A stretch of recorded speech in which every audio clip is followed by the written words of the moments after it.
And welcome to ஷோரில். நம்ம நிகழ்ச்சியில் பார்த்தீங்கன்னா ஒவ்வொரு வாரமும் ஒவ்வொரு படங்களை பற்றி பார்த்துட்டு இருக்கோம். அந்த வகையில் இன்னைக்கு பார்க்க போகிற படம் பார்த்தீங்கன்னா நம்ம சமுதாயத்துக்கு ரொம்ப ரொம்ப அவசியமான படம், பார்க்க வேண்டிய படம்னு சொல்லலாம்.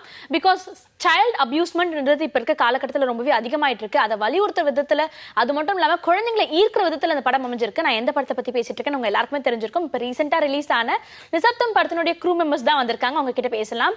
Hi sir. ஹாய் வணக்கம், எப்படி இருக்கீங்க? படம் ரொம்ப ரொம்ப எக்ஸலண்டா போயிட்டு இருக்கு. இப்ப இருக்க சமுதாயத்துக்கு தேவைப்படக்கூடிய ஒரு படம் சொல்லலாம் நிசப்தம். படம் ரொம்பவே சக்சஸ்ஃபுல்லா போயிட்டு இருக்கு. அந்த ஃபீலிங் எப்படி இருக்கு சார், நீங்க சொல்லுங்க. கண்டிப்பா சந்தோஷமா இருக்கு.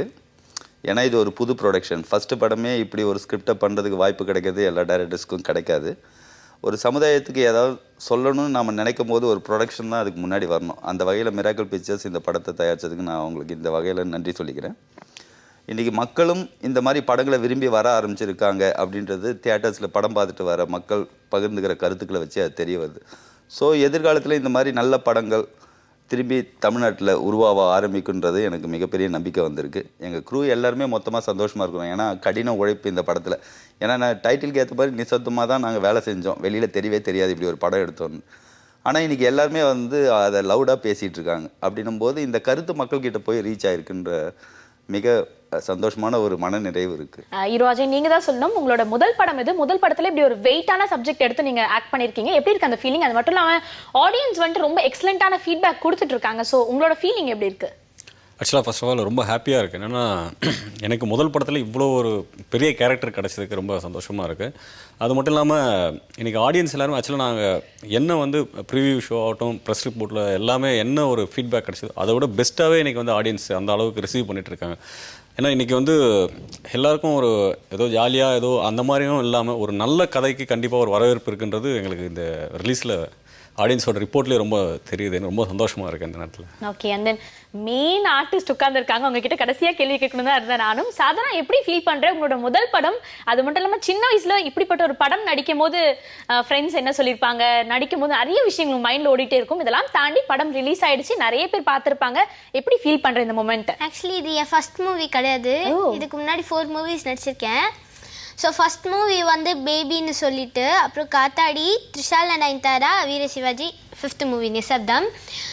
ரொம்ப ஹாப்பியாக இருக்குது. ஃப்ரெண்ட்ஸ் எல்லாருமே சொல்கிறாங்க நீ ரொம்ப நல்லா நடிச்சிருக்க. அதனால டீச்சர்ஸ் எல்லாம் கூட சொல்கிறாங்க, நான் பார்த்தேன் சூப்பராக நடிச்சிருக்கேன், உனக்கு அவார்ட்லாம் வரும்னு சொல்லியிருக்காங்க. ஸோ எனக்கு அவார்டு வருமானு தெரியல, ரொம்ப ஹாப்பியாக இருக்குது. ஓகே, ரொம்ப மெச்சூர்டாக பேசுகிறாங்க. ஆக்சுவலி நான் ஃபர்ஸ்ட் மூவின்னு சொன்னோன்னா அவங்க இது ஃபர்ஸ்ட் மூவி கிடையாது அப்படின்னு சொன்னாங்க. பட் இது ஃபுல் ஃப்ளெஜ்டாக ஃபர்ஸ்ட் மூவி இல்லை, நீ ஃபுல் படம் ட்ராவல் ஆகிற, நீ தான் மெயின் கேரக்டர் பண்ணுற. ஸோ ஃபர்ஸ்ட் இந்த கதையை கேட்கும் போது உங்களோட அப்பா கேட்டாங்களா இல்லை அம்மா கேட்டாங்களா, இல்லை நீயே ஃபர்ஸ்ட் டேரக்டாக உட்காந்து கதை கேட்டியா? ஃபஸ்ட்டு எங்கள் அப்பா அம்மா தான் கேட்டாங்க. அப்புறம் என்கிட்ட சொன்னார் மைக்கேல் அங்கிள் சரி ஓகே. அப்புறம் ஒரு என்டர்டெய்னிங்கான சில்ட்ரன்ஸ்க்கு என்டர்டெய்னிங்கான ஒரு விஷயம் இருக்குது. சரி சொன்னாங்க, ஓகே நல்லா இருக்குன்னு நான் ஓகே சொல்லிட்டேன். ஓகே, நீங்கள் ஆடிஷன் வச்சிங்களா இல்லை உங்களோட ப்ரீவியஸான படங்களை பார்த்து செலக்ட் பண்ணிங்களா சாதனாவை? ஆக்சுவலாக ப்ரீவியஸான படங்களை பார்த்தா நான் நிறைய சைல்டு ஆர்டிஸ்ட்டை சர்ச் பண்ணிட்டு இருந்தேன். எனக்கு ஃபஸ்ட்டு தெரியாது சாதனையாவை. என்னுடைய கோ டைரக்டர் மூலிமா ஒரு லிங்க் எனக்கு வந்துச்சு, பேபி படத்தினுடைய ட்ரெய்லர். நான் அதை வாட்ச் பண்ணும்போது அதில் 2 குழந்தைங்க நடிச்சிருந்துச்சு. சரி, 2மே டேலண்டட். ஆனால் எனக்கு ஃபஸ்ட்டு இம்ப்ரெசிவ் சாத்தனையா மேலே தான் வந்துச்சு. ஏன்னா அந்த படத்தில் முகத்தில் ஒரு சோகமும் இருக்கும், சந்தோஷமும் இருக்கும். இந்த 2 வேரியேஷன் எனக்கு இந்த படத்தில் தேவைப்படுச்சு. இமிடியேட்டாக நான் இந்த பொண்ணு யாருன்னு கான்டாக்ட் பண்ணி எனக்கு சொல்லுங்கன்னு நான் சொல்லிட்டேன். அவங்க அப்பா அம்மா 2 பேரும் வந்தாங்க கூட. ஒரு காஃபி ஷாப்பில் தான் மீட் பண்ணோம். அவங்க அப்பா அம்மா கிட்ட நான் கதையை ஃபுல்லாக சொல்லிட்டேன். ஏன் நான் அவங்ககிட்ட கதையை ஃபுல்லாக சொல்லிட்டேன்னா, நாளைக்கு எந்த ஒரு கொஸ்டினும் நமக்கு வரக்கூடாது.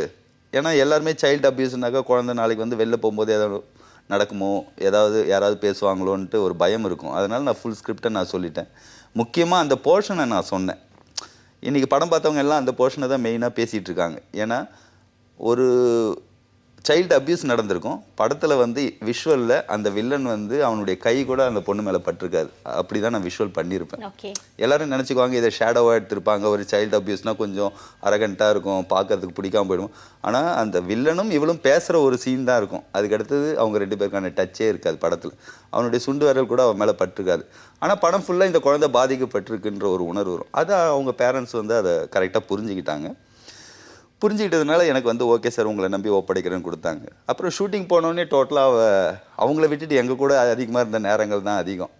ஆக்சுவலாக அஜயும் சரி, அபிநயாவும் சரி, ஒரு ரியல் லைஃப் ஃபாதர் அண்ட் மதராக பார்க்காம ரியலாகவே அவள் வந்து ஒரு ஃபாதர் மதர் டாட்டர் அண்ட் அந்த மாதிரி தான் வந்து எல்லாருமே பழக ஆரம்பிட்டாங்க ஷூட்டிங் ஸ்பாட்டில்.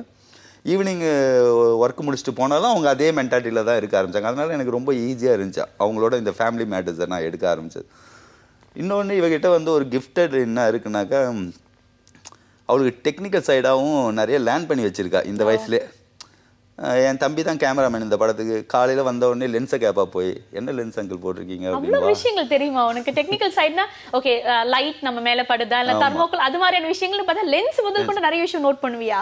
இப்போ ஒரு க்ளோஸ்அப் நம்ம லென்ஸை சொல்லிட்டோம்னாக்கா இப்போ அந்த ஷார்ட் ரேஞ்ச் அவளுக்கு நல்லா தெரியுது. மீதி பாடி நான் மானிட்டில் உட்காந்து பார்ப்பேன், முகம் மட்டும்தான் இப்போ நம்ம வச்சிருக்கிறோம் அப்படின்றத அவள் புரிஞ்சுட்டு அதில் மட்டும்தான் ஆக்டிங் வைப்பா. பாடி ரிலாக்ஸாக படுத்துக்கிட்டு இருப்பா, ஓகே, பாடி ஸ்ட்ரிப்பாக இருக்காது. அந்த மாதிரி she had something gifted. Okay, ஒரு பார்ன் ஆர்டிஸ்டா இருப்பியோ, 5 படங்கள் நடிச்சுட்டு அந்த மெச்சூரிட்டி இருக்குன்றதை தாண்டி இந்த சின்ன வயசுல அதெல்லாம் கத்துக்கிறதுக்கு ரொம்ப ஸ்டேஜஸ் எடுக்கும். நீ எப்படி ஓகே நமக்கு ஃபேஸ்க்கு மட்டும் தான் க்ளோஸ் வச்சிருக்காங்க, க்ளோஸ் மட்டும் ரியாக்ட் பண்ணா போதும்னு கூலா இருப்பியா? சைல்டு அபியூஸ்மெண்ட் பத்தின ஒரு படம் எடுக்கப்படுதுன்னா அவங்களோட அப்பா அம்மாக்கு தான் ரொம்ப பயம் இருக்கும், குழந்தைங்களை எப்படி காட்டுவாங்களோன்னு சொல்லிட்டு. அதை தாண்டி அதை பிரேக் பண்ணி அவங்க அப்பா அம்மா இந்த குழந்தைய நடிக்க விட்டுருக்காங்கன்னா அவங்களுக்கு ஒரு ஸ்பெஷல் தேங்க்ஸ் சொல்லியே ஆகணும். படத்தை பத்தி நிறைய விஷயங்கள் பேசிட்டு இருக்கோம். 2 ஆர்டிஸ்ட் வந்திருக்காங்க, அதை தாண்டி வந்துட்டு ஆதி அண்ட் அபிநயா நடிச்சிருக்காங்க. ஸோ அவங்கள பத்தி சொல்லுங்க. ஆதின்ற கேரக்டர் வந்து அவர் தான், அஜய் தான் பண்ணியிருக்காரு. அபிநயா வந்து ஆதிரான்ற நேம் கேரக்டர் பண்ணியிருக்காங்க. அபிநயா வந்து எனக்கு ஆக்சுவலாக 3 years பேக் நான் ஒரு ஷூட்டிங் ஸ்பாட்டில் அவங்கள மீட் பண்ணேன். ஏன்னா என் ஃப்ரெண்டுடைய ஷூட்டிங்காக நான் போயிருந்தேன். அங்கே அவங்களுடைய ஒர்க்கிங் ஸ்டைலை நான் பார்க்க ஆரம்பித்தேன். அதுக்கு முன்னாடி நான் கேட்டவர்களும் அவங்க கூட ஒர்க் பண்ணுறது கஷ்டம் அப்படி இப்படின்ற எண்ணங்கள் இருக்கும். அங்கே பார்க்க ஆரம்பித்தோடனே அவங்க ஒரு சிறந்த ஆர்டிஸ்ட். எந்த ஒரு நான் பார்த்தவரெலாம் அவங்க எந்த டேக்கையும் வந்து வீணாக எடுத்ததே கிடையாது. சிங்கிள் டேக்கில் ஓகே பண்ணுவாங்க. அப்போ நான் அங்கே பக்கத்துலேருந்து லேர்ன் பண்ணேன், எப்படி அவங்கக்கிட்ட கன்வே பண்ணுறாங்க, எப்படி அவங்க அதை வந்து கேட்டு புரிஞ்சு நடிக்கிறாங்க அப்படின்னு. அது ரொம்ப ஈஸியாக இருந்துச்சு. ஸோ ஒரு டேலண்டட் ஆர்டிஸ்ட், இந்த ஒரு எண்ணத்தினால விட்டுறக்கூடாது அப்படின்னு அப்பயே என் மைண்டில் ஏறிஞ்சு. இந்த படம் நான் ஸ்கிரிப்ட் எழுதி முடிச்சோடனே ஃபஸ்ட்டு சாய்ஸே அவங்க தான் என் மைண்டில். ஸோ இமீடியட்டாக அவங்க அப்பாவுக்கு ஃபோன் பண்ணி கதை சொன்னேன். அவங்க அப்பா வந்து ஒரு 1 hour கொடுங்க மைக்கேல் டைம் அப்படின்னாரு. அபிநயா கிட்ட பேசினார், அவங்க உடனே ஒத்துக்கிட்டாங்க. ஸோ அப்படி தான் உள்ளே வந்தாங்க. அதே மாதிரி நான் என்ன விஷயங்களை கற்றுக்கிட்டனோ அந்த ஷூட்டிங் ஸ்பாட்டில் அதே தான் அப்ளை பண்ணேன். அவங்களுக்கு பயங்கர கம்ஃபர்டபுள் லெவலில் வந்துச்சு. இமிடியேட்டாக அவங்க யூனிட்டோட பயங்கரமாக பழக ஆரம்பிச்சிட்டாங்க. அவங்களுடைய பெஸ்ட் அவுட்புட் இந்த படத்தில் இருக்கும். ஸோ இது வரல அபிநயாவை யாருமே வந்து ஃபுல் ஃப்ளெஜ்ஜாக பண்ணது கிடையாது. இதுதான் first time open to end வரலாம் அவங்க ஒரு சோலோ கேரக்டராக பண்ணியிருக்கிறது. இன்றைக்கி எல்லாருமே ஆடியன்ஸ் வந்து ஒரு தெரபிஸ்டோட அவங்க மெச்சூர்டாக பேசுகிற ஒரு சீன் இருக்கும். இன்றைக்கி எல்லோரும் அந்த டைலாக்ஸை வந்து பயங்கரமாக புகழ்ந்து பேசுகிறாங்க ஆடியன்ஸ். இவ்வளோ மெச்சூர்டான டைலாக்ஸ், இந்த பொண்ணு ஒரு சாவித்ரி மாதிரி. ஸோ அந்த ஃப்ரேமில் அவள் எக்ஸ்போஸ் பண்ணுறது வந்து ஒரு மெச்சூரான ஆர்டிஸ்ட் இன்றைக்கி எக்ஸ்போஸ் பண்ண மாதிரி இருக்குது அந்த விஷயங்கள் ஆடியன்ஸ் பேசுகிறத பார்க்கும்போது. அதில் உண்மையிலே அவளுடைய டேலண்ட் வெளில வந்தது எனக்கு மிகப்பெரிய சந்தோஷம். ஸோ அந்த செலெக்ஷன் நல்ல விதமாக அமைஞ்சிருக்கு அப்படின்றது இன்னும் வரப்போகிற இயக்குநர்களுக்கு கான்ஃபிடன்ஸ் வரும், இவங்ககிட்ட இருக்கிற டேலண்ட்ஸை நம்ம யூஸ் பண்ணுவோம். ஆதி கேரக்டர் நீங்கள் தான் போர்ட்ரேட் பண்ணியிருக்கீங்க அஜய். பொதுவாக ஒரு அப்பா மகளுக்கான ரிலேஷன்ஷிப் வந்துட்டு பல படங்கள் நம்ம பார்த்துருக்கோம். அபியும் நானும்ல பார்த்தீங்கன்னா ஒரு ஃபன்னியான ஃபாதர் அண்ட் டாட்டர் கேரக்டர் வந்துட்டு போர்ட்ரேட் பண்ணியிருப்பாங்க. அது மாதிரி நிறைய படங்கள் சொல்லிட்டு வரலாம். ஸோ இந்த வகையில் நீங்கள் எப்படிப்பட்ட ஒரு அப்பா மகள் இந்த படத்தில்? ரொம்ப ஒரு அன்பான ரொம்ப ஜாலியான ஒரு அப்பாவாக இருப்பேன். அதை தாண்டி என்னன்னா நம்மளுக்கு எல்லாருக்குமே ஒரு வேலை பலு ஒன்று இருக்கும் பார்த்தீங்களா, அதை நோக்கி மட்டுமே ஓடிட்டுருப்பேன். பட் ஆனால் என்னை பொறுத்தவரை என்னென்னா என்னோட குழந்தை மேலே எனக்கு அளவுக்கு அதிகமான ஒரு பாசம் இருக்கும். அதை தாண்டி எனக்கு அந்த வேலை ஏன்னா இவளுக்காக மட்டுமே தான் நம்ம வாழ்ந்துட்டு இருக்கோம் போது நம்ம அதையும் வேலையை பார்த்தா தான் நம்ம குழந்தைய பார்த்துக்க முடியும். அப்படி இருக்கும்போது ஒரு விஷயம் என்னென்னா, குடும்பத்தில் இப்படி ஒரு விஷயம் நடந்ததுக்கப்புறம் ஒரு தகப்பனா எந்த அளவுக்கு அந்த குடும்பத்தை பார்த்துக்கணுன்ற ஒரு உணர்வு நடித்த எனக்கு உண்மையிலே அந்த அந்த நடிக்கும்போது வந்தது. அதை தாண்டி பார்க்குற ஒரு ஆடியன்ஸுக்கும் அது இன்றைக்கி அந்தளவுக்கு ஃபீல் ஆயிருக்கு. கண்டிப்பாக படம் பார்த்துட்டு வெளியே போகிற ஒவ்வொருத்தருக்கும் என்னென்னா, நாமளும் வந்து நம்ம சந்தோஷமாக இருக்கும் எல்லாம் பார்த்துக்கணும். அதை தாண்டியும் நம்மளோட பெண் குழந்தைய ஓரளவுக்கு பார்த்துக்கணும் அப்படின்ற ஒரு விஷயத்த கண்டிப்பாக இந்த படம் பார்த்துட்டு போகிறவங்களுக்கு மைண்டில் ஏறி இருக்குது. ரொம்ப அந்த ஒரு விஷயம் ரொம்ப சந்தோஷமாக இருக்குது, ஒரு கரெக்டாக வந்திருக்கு அப்படின்னு. பொதுவாக பெண் குழந்தைகள் பிறந்துட்டால வீட்டில் மகாலட்சுமி பிறந்துட்டான்னு சொல்லுவாங்க. அதை தாண்டி குழந்தைங்க வளர்ற ஸ்டேஜில் அவங்க மெச்சூரிட்டி ஆகிறதுக்கு முன்னாடி எல்லா தாய்மார்களுக்குமே எல்லா தகப்பனுக்குமே ஒரு விதமான பயம் வந்துடுது, குழந்தைங்க நம்ம எப்படி பேம்பர் பண்ண போகிறோம்னு சொல்லிட்டு நிறைய இன்சிடென்ட்ஸ் தொடர்ந்து பார்த்துட்டு வரும். ஆனால் உங்களுக்கு எந்த இன்சிடென்ட் ஒரு சோக் ஆச்சு இப்படிப்பட்ட ஒரு கதை பண்ணணும் டேரக்டரா அப்படின்னு சொல்லிட்டு? ஆக்சுவலாக இந்த கதை வந்து பெங்களூரில் நடந்த ஒரு இன்சிடென்ட்டை பேஸ் பண்ணி தான் நான் ஸ்கிரிப்ட் பண்ணேன். ஒரு 2014 அக்டோபரில் நான் நியூஸ் பேப்பர்ஸ் ரெகுலராக வாசிக்காமல் இருக்க மாட்டேன். ஸோ அதை படிக்கும்போது பார்த்தா அக்டோபரில் வந்து ஒரு 4 இன்சிடென்ட் கண்டினியூவாக நடந்துச்சு. 4மே வந்து ஸ்கூலுக்கு போகிற குழந்தைங்க. கடைசி இஷ்யூ வந்து பெரிய இஷ்யூ ஆச்சு பெங்களூரில். அப்போ வீட்டில் டிஸ்கஸ் பண்ணி பேசிட்டு இருந்தேன். ஏன்னா தம்பி கேமராமேன், அதனால் நாங்கள் எப்போவுமே பேசிகிட்டு இருப்போம். இதை வச்சு ஒரு ஸ்கிரிப்ட் பண்ணணும் அப்படின்னோடனே தம்பியும் சொன்னாப்புல ரொம்ப டஃப்பாக இருக்கும், கமர்ஷியலாக போயிடலாம் ஃபஸ்ட்டு இது பண்ணுறது. இல்லை நான் ஸ்கிரிப்டை எழுதிட்டு வரேன், அதுக்கடுத்து டிஸ்கஸ் பண்ணிக்கலாம் அப்படின்னு சரின்ட்டு போய் நான் ஸ்கிரிப்ட் எழுதிட்டு வந்தேன். அவனுக்கே ரொம்ப பிடிச்சி போச்சு. அந்த நேரத்தில் தங்கச்சியும் வந்திருந்தாங்க. அவங்களும் பார்த்தோன்னே இதுக்கு எவ்வளோ நான் பட்ஜெட் ஆகும் அப்படின்னு கேட்டாங்க. இதாம்மா பட்ஜெட் ஆகும், காம்பேக்டாக ஒரு குரூவை கொண்டு போய் நம்ம ஷூட் பண்ணிட்டு வந்துடலாம் அப்படின்ட்டு நான் சொன்னேன். இம்மிடியட்டாக அவங்க என்ன சொன்னாங்க, நான் வேணா என் ஃப்ரெண்ட்ஸ் கிட்ட பேசி பாருங்க. அவங்க WCCயில் படித்தவங்க. ஸோ அவங்க ஃப்ரெண்ட்ஸ் கிட்ட கன்சல்ட் பண்ணாங்க. இம்மிடியட்டாக எல்லாருமே கதையை கேட்டுட்டு okay we can do it அப்படின்னாங்க. ஓனாகவே ப்ரொடக்ஷன் ஸ்டார்ட் பண்ணிட்டோம். ஓனாக ப்ரொடக்ஷன் ஸ்டார்ட் பண்ணால் பார்த்தீங்கன்னா அவங்க WCC ஒரு 4 பெண்கள் சேர்ந்து தயாரிச்சிருப்பாங்க இந்த படத்தை. ஸோ அதுலேயே இந்த படத்தினுடைய ரிசம்பிளன்ஸ் வந்து தெரிய ஆரம்பிச்சிச்சு. ஏன்னா ஒரு பெண்கள் விருப்பப்படுற ஒரு ஸ்கிரிப்ட்னா அது மக்களாலையும் ஏற்றுக்கப்படும் கண்டிப்பாக. ஏன்னா இருக்கிற எல்லாருக்குமே பெண் குழந்தைகள் ஏதோ ஒரு வகையில் நம்ம வந்து டச்சபிளாக இருப்போம். சொந்தமாக பெண் குழந்தை இல்லாதனால ஒரு அண்ணன் குழந்தை மேலே இல்லை ஒரு அக்கா குழந்தை மேலே அப்படின்னும் போது அந்த ஸ்கிரிப்டை நான் பயங்கர கான்ஃபிடென்ட் வந்துடுச்சு. அதை எடுத்துக்கிட்டு நாங்கள் ஷூட் போக ஆரம்பித்தோம். ஷூட்டிங் நடக்க அங்கே ஷூட்டிங் ஸ்பாட்லேயே நடக்கிற விஷயங்கள் எங்களுக்கு வந்து எவ்ரிடே பாசிட்டிவாக தான் எங்களுக்கு போயிட்டு இருந்துச்சு. பார்த்தாக்கா அந்த பொரோரோ கேரக்டரை வச்சு நாங்கள் எடுக்கும்போதெல்லாம் ஸ்கூல் ஸ்டூடெண்ட்ஸ்லாம் வந்து செல்ஃபி எடுத்துகிட்டு போவாங்க. அப்பயே இவகிட்ட வந்து இவ்வளோ நடிப்பை பார்த்துட்டு அங்கே இருக்கிற போலீஸ் ஆஃபீஸர்ஸ் எல்லாருமே வந்து எங்களுக்கு பயங்கர ப்ரொடெக்ஷன், எங்களுக்கு பேரிகேட் போட்டு ஷூட்டிங் நடத்த விடுவாங்க. ஸோ இவ்வளோ பாசிட்டிவ்னஸ் இந்த படத்துக்கு கிடைக்கும் போது எங்களுக்கு இன்னும் கான்ஃபிடன்ஸ் லெவல் ஏறிட்டு போகும்போது இதை வந்து ஹையர் லெவல்லே போயிடுவோம். ஃபஸ்ட்டு நான் என்ன திங்க் பண்ணணும் அதை எக்ஸிட் பண்ணிவிட்டு போயிடலான்ற முடிவு பண்ணிட்டேன். ஸோ அதில் தான் இந்த சாங்ஸ் மேட்டர் எல்லாமே நாங்கள் வேறு லெவலில் கொண்டு வந்திருப்போம். பார்த்தா அவர் அஜய் வந்து நேரடியாக வர முடியாது படத்தில். பொரோரோ மாஸ்க் மாட்டிகிட்டு வருவாப்பில் வந்து இவளை மீட் பண்ணுற அந்த சீன் பார்த்தீங்கன்னா அந்த டியூனுக்கு இன்றைக்கி ஆடியன்ஸ் எல்லாருமே வந்து தியேட்டரில் அழுவ ஆரம்பிச்சிருக்காங்க. ஸோ அவ்வளோ பெயின்ஃபுல்லாக இருக்கும். பட் அந்த சீக்வன்ஸ் அது தேவைப்படும். இதுக்கு யாரை சர்ச் பண்ணலாம், என்ன இன்ஸ்ட்ருமெண்ட் இது பண்ணலான்னு பார்க்கும்போது செல்லோ யூஸ் பண்ணால் இது நல்லாயிருக்கும். பட் செல்லோ பிளேயர் எங்கே போய் பிடிக்கிறது எங்கே அப்படின்னும் போது நாங்கள் சோஷியல் மீடியாவை பயன்படுத்தணும். எங்களுக்கு கிஃப்டடாக என்ன ஆயிடுச்சுன்னா டினாகோவான்னு ஒருத்தங்க யூஎஸ்லேருந்து. ஸோ நாங்கள் மெயில் தான் அமிச்சோம். அவங்க இமீடியட்டாக மியூசிக்கல் நோட்ஸை கேட்டோன்னே ஐ கேன் டூ இட் அப்படின்னாங்க. அவங்க பார்த்தீங்கன்னா ஹாலிவுட் அயன் மேன் இதெல்லாம் பண்ணவங்க. ஸோ அவங்க பண்ண அந்த இன்ஸ்ட்ருமெண்ட் தான் அதில் யூஸ் பண்ணியிருப்போம். அவ்வளோ பெயின்ஃபுல்லாக இருக்கும். ஆடியன்ஸ் எல்லாருமே அதில் வந்து ஃபீல் ஆகிறாங்க. இந்த மாதிரி எல்லா விஷயமும் எங்களுக்கு கிடைக்க ஆரம்பித்தோடனே இன்றைக்கி இந்த படத்தை வெளில கொண்டு வந்தோம். தைரியமாக ஓனாகவே தான் கொண்டு வந்தோம். பிகைண்ட் த சினிமாஸ்னு ஒரு கம்பெனியோடு சேர்ந்து எல்லாம் இன்றைக்கி நல்லபடியாக நடந்து. என்னோட தம்பி தான் கேமராமேன், என்னோட தங்கச்சி ப்ரொடியூஸ் பண்ணியிருக்காங்கன்றது வந்துட்டு இது ஒரு பாசிட்டிவான விஷயமா இருந்தாலும் ஓன் ப்ரொடக்ஷன்றப்போ ஒரு பயம் வந்துடும். ப்ரொடக்ஷன் காஸ்ட் அதிகமாகிட போகுது அப்படின்ற ஒரு விஷயம். அதனால கொஞ்சம் ரெஸ்ட்ரிக்ஷன்ஸ் இருந்துச்சா, அது கொஞ்சம் ஃப்ரீடமாக இருந்ததா? எது உங்களுக்கு பெஸ்ட்டாக இருந்தது? இல்லை, ஃபைனான்ஷியலாக நானே ரெஸ்ட்ரிக்ட் பண்ணிக்கிட்டேன். ஸோ நான் எப்போவுமே ஸ்கிரிப்ட் எழுதும்போது என்ன எடிட் வருஷனோ அதை தான் எடுத்துகிட்டு போவேன், அதை தான் ஷூட்டே பண்ணுவேன். எக்ஸ்ட்ராவாக நான் எந்த விஷயங்களும் பண்ண மாட்டேன். எடிட்னு நான் தூக்கி போட்ட விஷயங்கள் பார்த்தோன்னா மிஞ்சி போனால் படத்தில் ஒரு 10 நிமிஷம் தான் இருக்கும். மற்றபடி அதுக்கு மேலே இருக்கவே இருக்காது. அவ்வளோ பெர்ஃபெக்ஷனாக வெளியில் நான் ஒரு ப்ரொடியூசருக்கு கதை சொல்ல போகும்போதும் அதே வகையில் தான் நான் இது வரலாம் ப்ராக்டிஸ் ஆகியிருக்கேன். அது மிகப்பெரிய ஹெல்ப்பாக இருந்துச்சு இது இப்போ பண்ணும்போது.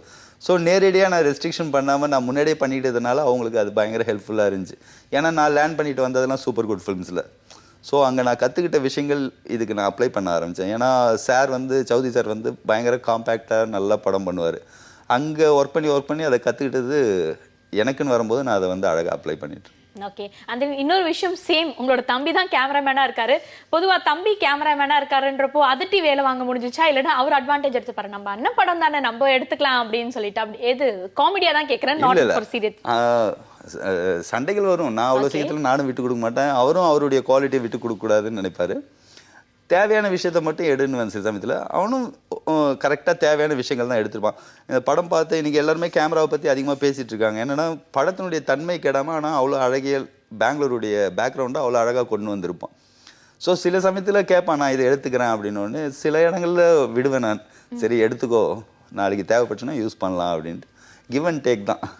நல்லா ஒர்க் அவுட் ஆச்சு. Okay fine. அண்ட் சாதனா, நீ தான் சொல்லணும் உனக்கு பிடிச்ச பெஸ்ட் சீன். நடிக்கும் போது எனக்கு ரொம்ப பிடிச்சிருக்குப்பா அந்த சீன், எல்லாரும் பார்த்து ரசிப்பாங்க அப்படின்னா என்ன சீனா இருக்கும்? பொரோரோ சீன் தான். ஓகே, எக்ஸ்பிளைன் பண்ண முடியுமா எங்களுக்காக அந்த சீனு? அந்த சீன் வந்து ஆக்சுவலி ஸ்கூலில் வந்து டீச்சர் வந்து போர்டில் எழுதி போட்டுட்ருப்பாங்க, நான் எழுதிட்டுருப்பேன். அப்போது வந்து எனக்கு ஒரு ஃப்ரெண்டு இருப்பான். ஸோ நான் வந்து ஒரு சாக்லேட் வந்து தெரியாமல் சாப்பிட்டுன்னுவேன். ஸோ அப்போ வந்து அவன் சொல்லுவான் பொரோரோ இருக்குன்னு இப்படி காமிப்பான். ஸோ பார்ப்பேன். அந்த சீன் தான் எனக்கு ரொம்ப பிடிக்கும். நல்லா பிடிக்கும். கொஞ்சம் டஃப்பான சீன் இது, நடிக்கிறதுக்கு கொஞ்சம் கஷ்டமாக இருக்குது, கொஞ்சம் ட்ரைனிங் எடுக்கணும் அப்படின்னு சொல்லிட்டு நினைக்கிற சீன் அது? டஃப்பான சீன் வந்து ஆக்சுவலி வந்து 100க்கு கால் பண்ணுற மாதிரி சீன் இருக்கும். அந்த சீன் தான். நீங்க பர்சனலா இந்த சீன் நடிக்கும் போது கொஞ்சம் காம்ப்ளிகேட்டடா இருக்கு, இன்னும் கொஞ்சம் ஹோம் ஒர்க் பண்ணணும்னு நினைச்ச சீன் ஏதாவது இருக்கா?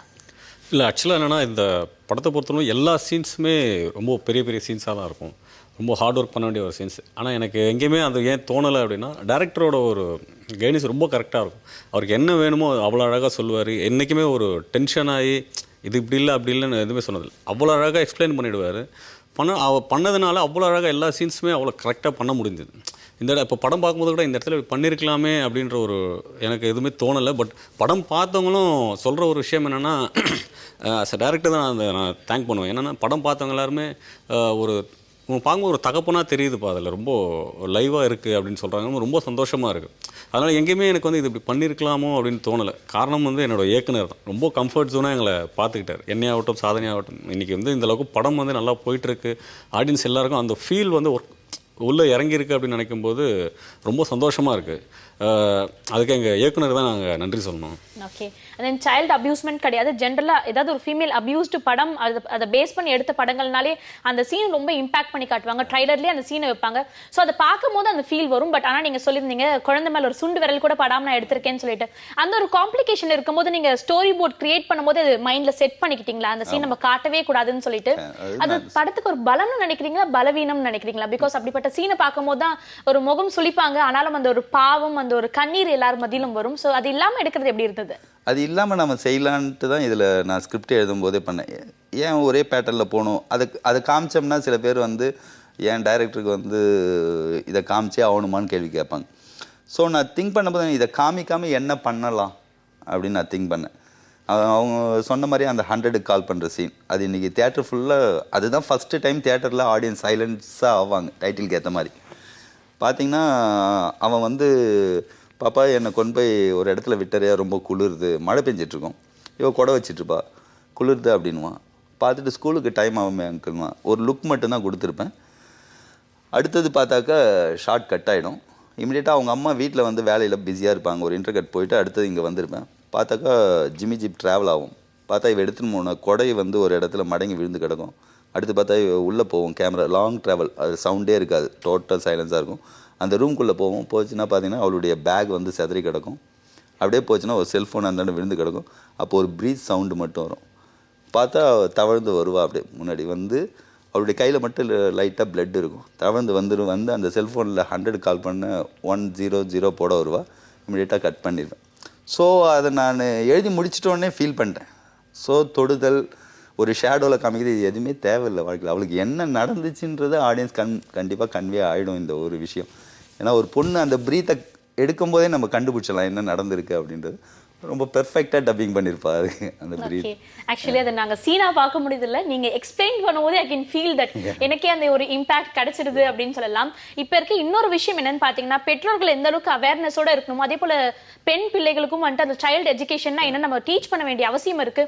ஒரு குழந்தை பிரேவா போயிட்டு 100க்கு கால் பண்ணுதுன்றப்போ குழந்தைங்க மத்தியிலும் ரெஜிஸ்டர் ஆகிடும். நம்மளும் 100க்கு கால் பண்ண நமக்கு ஒரு ஆபத்தான சுச்சுவேஷன் வரும்போது இதெல்லாம் தாண்டி பசங்களுக்கு ராவா இந்த கண்டென்ட்டை சொன்னால் புரியாது. கொஞ்சம் என்டர்டைன்மெண்ட்டும் தேவை. என்டர்டைன்மெண்ட்காக இந்த படத்தில் என்ன இருக்கு சார்?